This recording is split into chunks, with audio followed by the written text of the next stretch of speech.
Today, we're gonna read the book about On the Night You Were Born. Do you know that everyone in this world was excited to see you when you arrived? Let's find out why. On the night you were born, the moon smiled with such wonder that the stars peeked in to see you, and the night wind whispered, "Life will never be the same." Can you see the moon at night? What do you think the moon looks like when it smiles? You're right, it's beautiful. How about we pretend like the wind and whispered anything? What would you say? Good job. Because there had never been anyone like you ever in the world.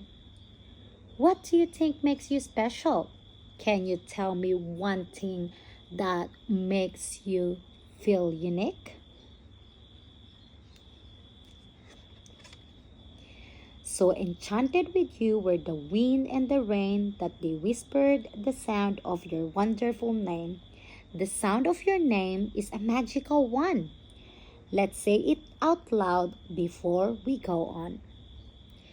In the count of three, we're gonna say out loud our names. Are you ready? 1, 2, 3. Chriselle. It sailed through the farmland high on the breeze, over the ocean, and through the trees, until everyone heard it and everyone knew of the one and only ever you. Where do you think the wind travels? Good idea.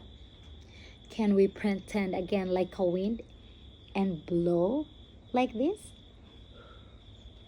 The stronger you blow it, the stronger the wind will be.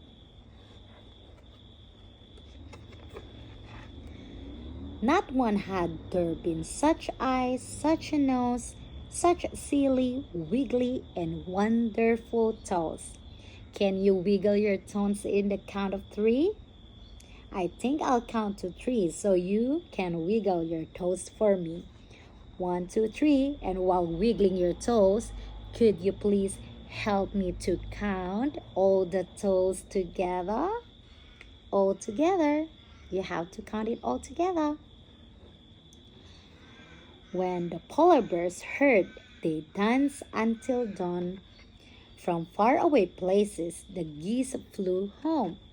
The moon stayed up until morning next day. What do you think the polar bear looks like when they dance? Can you pretend to dance like a polar bear? And none of the ladybirds flew away.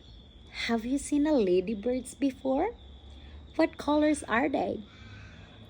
Can we all stand up and pretend like a ladybirds flying all around the room? So whenever you doubt just how special you are and you wonder who loves you, how much and how far, listen for geese honking high in the sky. They're singing a song to remember you by. What do you think the geese look like when they honk?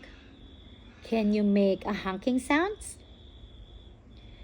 Or notice the bears asleep at the zoo. What do you think the bear do at night? Can you pretend like sleeping like a bear? Or drift off to sleep to the sound of the wind? Listen closely. It's whispering your name again. If the wind whispered at you, what do you think it would say to you?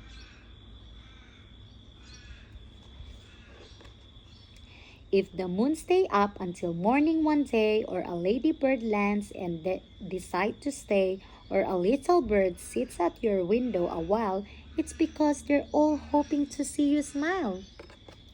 For never before in story or rhyme, not even once upon a time, has the world ever known a you, my friend, and it never will, not ever again. You are all special. Can you give yourself a big hug and say, I am so special? Heaven blew every trumpet and played every horn on the wonderful, marvelous night you were born. Can we all stand it? And let's pretend that we're playing a trumpet. Can you make the trumpet sounds? Well done, everyone. Once again, you have to remember how special you are. And now, reflecting at my recorded reading for preschoolers, I can see how my use of movement, questions, and new vocabularies made the story more exciting and engaging for children. Since they learn best through play and interactions, I use strategies that encourage them to listen, respond, and participate actively. I introduced new words such as breeze, unique, and honking in a way that made them easier to understand the words. Instead of just explaining their meanings, I encourage children to feel and act them out. For example, we pretended to be the wind and whisper words. We made honking sounds like geese and we wiggle our toes while counting together. These help connect new vocabulary to real experiences, making learning more meaningful. I also use open-ended questions such as what do you think make you special and where do you think the wind travels. These kind of questions can encourage children to think creatively and express their own ideas. Even though I didn't have a real audience, I can imagine how children might respond and how I would guide the conversation to build their confidence in speaking.